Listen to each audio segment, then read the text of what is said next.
Ya, salam, selamat berjumpa kembali dalam acara Santapan Rohani. Sebelum kita belajar dengan firman Tuhan, mari kita akan sama-sama berdoa. Kami merendahkan hati kami, Bapa di surga, kami mengucap syukur, Bapa, di dalam nama Tuhan Yesus. Kasih dan anugerah-Mu menyertai kami, memberkati kami, dan berikan kebenaran-Mu untuk kami belajar bersama dengan anak-anak-Mu dan bersama dengan rekan-rekan kami. Terima kasih Bapa, biar kebenaran firman-Mu membangun iman kami, pengharapan kami, kasih kami kepadamu di dalam nama Tuhan Yesus. Haleluya, amin. Baik, Bapak Ibu Saudara terkasih dalam Tuhan, mari kita akan belajar dengan firman Tuhan. Dengan kita buka di dalam 2 Korintus pasal 4 ayat 16. Sebab itu kami tidak tawar hati, tetapi meskipun manusia lahiriah kami semakin merosot, namun manusia batiniah kami dibaharui dari sehari ke sehari. Amin, puji Tuhan. Nah, Bapak Ibu Saudara terkasih dalam Tuhan, orang yang percaya kepada Tuhan Yesus itu mempunyai dua manusia. Ya, manusia jasmani dan manusia rohani. Ya, manusia rohani, manusia batiniah. Nah, Bapak Ibu Saudara terkasih dalam Tuhan, tubuh manusia ini, ya, tubuh manusia ini kalau sudah usia 50 ke atas, itu mau tidak mau kondisi tubuh kita akan semakin merosot, semakin berkurang, fisiknya semakin berkurang. Mungkin keinginan masih ada, semangat masih ada, tetapi tubuh ini akan semakin berkurang. Usia bertambah, tetapi kekuatan tubuh semakin berkurang. Kenapa? Karena faktor usia itu juga menentukan. Nah, saudaraku yang terkasih dalam Tuhan, tua itu pasti sesuai dengan usianya. Tetapi untuk mendapatkan pembaruan batin itu pilihan. Ya. Kenapa? Karena manusia itu punya manusia batin, punya manusia rohani. Tubuh kita ini ada tubuh rohani dan ada tubuh jasmani. Ya, mungkin kalau di dunia ini saudara, orang mau mempercantik wajah, ya bisa ke salon, ya bisa ke dokter, ya kemana saja yang dipilih.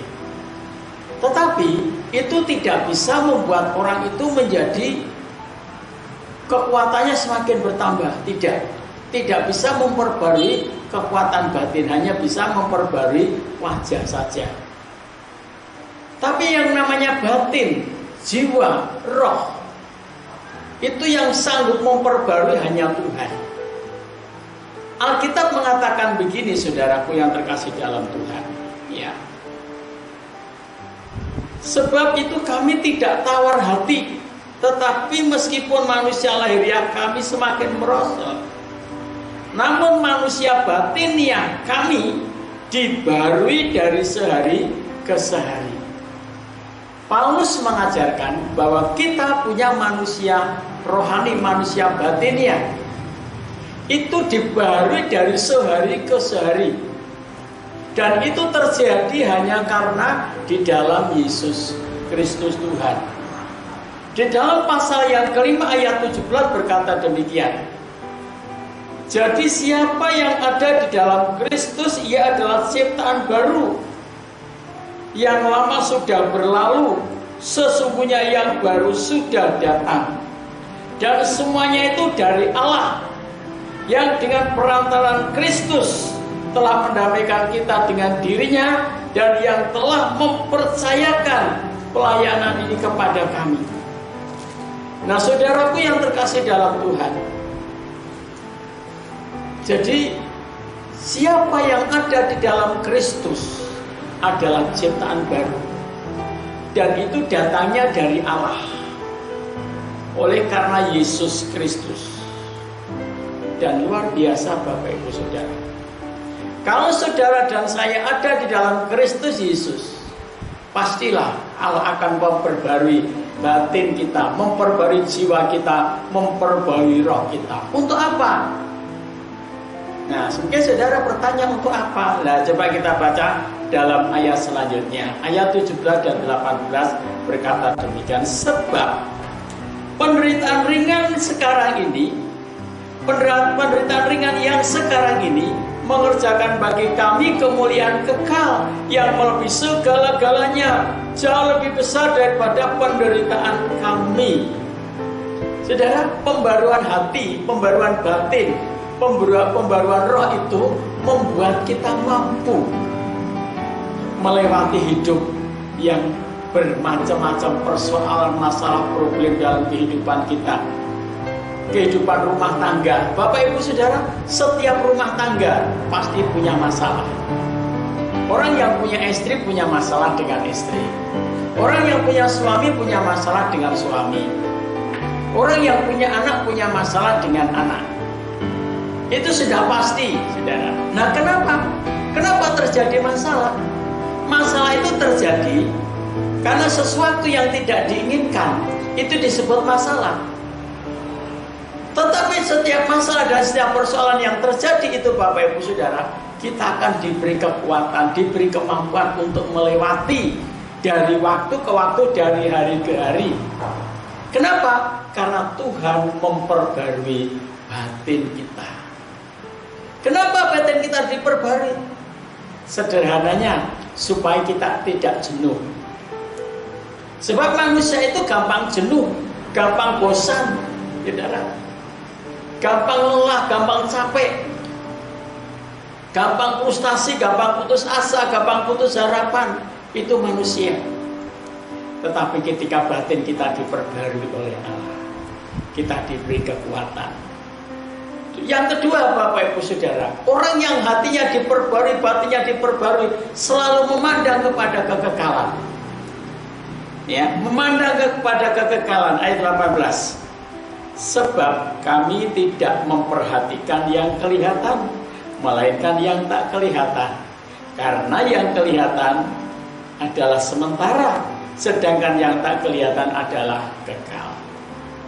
Bapak Ibu Saudara, kekekalan itu sesungguhnya Allah sudah berikan kepada manusia sejak awal. Ketika manusia diciptakan oleh Allah, walaupun itu hanya terbuat dari debu dan tanah, tapi ketika Allah mengembuskan nafas hidup ke dalam hidungnya, itulah kekekalan yang diberikan Allah kepada manusia. Ya, kekekalan itu diberikan Allah kepada manusia. Untuk apa? Manusia punya tanggung jawab, manusia punya tugas untuk memelihara, untuk merawat yang namanya Taman Eden. Tetapi ketika dia dipercaya untuk merawat Taman Eden, dia tidak bisa dipercaya karena dia melanggar otoritas Allah. Akhirnya kekekalan itu musnah karena dia jatuh ke dalam dosa dan kehilangan kemuliaan Allah. Alkitab mengatakan, pada hari kau memakannya buah itu kamu akan mati. Saudara, kematian itu dialami setelah manusia jatuh dalam dosa. Yesus datang ke dalam dunia dengan satu maksud, untuk mengembalikan posisi manusia. Firman Tuhan berkata, begitu besar kasih Allah akan dunia ini sehingga ia telah mengaruniakan anaknya yang tunggal, supaya barang siapa yang percaya kepadanya tidak binasa, melainkan beroleh hidup yang kekal. Hidup kekal itu akan dikembalikan kepada manusia ketika manusia itu percaya Yesus Kristus Tuhan. Mau percaya, menerima Yesus sebagai Tuhan dan Juru Selamatnya secara pribadi. Setelah manusia itu percaya kepada Yesus, menerima Yesus sebagai Tuhan dan Juru Selamatnya, hidup di dalam Yesus, hatinya, jiwanya, dan rohnya diperbarui dari sehari ke sehari. Dalam kitab Ratapan berkata, Yeremia berkata, bahwa kasih setia Tuhan itu selalu baru setiap pagi. Setiap pagi kasih setia Tuhan itu selalu baru untuk orang yang percaya. Luar biasa bukan? Betapa hebatnya, betapa dahsyatnya Tuhan kita. Oleh sebab itu Bapak Ibu Saudara yang terkasih dalam Tuhan, pada kesempatan ini mari kita akan sama-sama berdoa. Kita mengucap syukur kepada Tuhan kalau Tuhan izinkan saudara dan saya untuk menjadi orang yang percaya dan diizinkan untuk tinggal di dalam Kristus. Kristus siap memperbarui hati kita, jiwa kita, dan roh kita dari sehari ke sehari. Ya, kita dimampukan menghadapi persoalan, menghadapi masalah. Yang kedua, kita dimampukan untuk memandang kepada kekekalan. Iman kekristenan itu cita-cita yang tertinggi adalah hidup kekal, keselamatan hidup kekal bersama-sama dengan Tuhan di surga, di langit baru, di bumi baru. Tuhan memberkati. Mari kita sama-sama berdoa dan kita mengucap syukur. Segala puji hormat dan syukur kami naikkan ke hadirat Tuhan Allah yang Maha Tinggi, Allah di dalam Yesus Kristus Tuhan. Kami berdoa Tuhan kepada anak-anak-Mu, untuk anak-anak-Mu Tuhan, supaya anak-anak-Mu terus diperbarui dari sehari ke sehari, jiwa dan rohnya, hatinya diperbarui oleh karena korban di atas kayu salib gunung Golgota cukup untuk menyelamatkan kami, cukup untuk membebaskan kami dari kuasa dosa dan kuasa maut. Terima kasih Bapa di surga, kami mengucap syukur. Terpujilah nama-Mu ya Tuhan, di dalam nama Tuhan Yesus Kristus, berkat-Mu turun atas kami. Haleluya.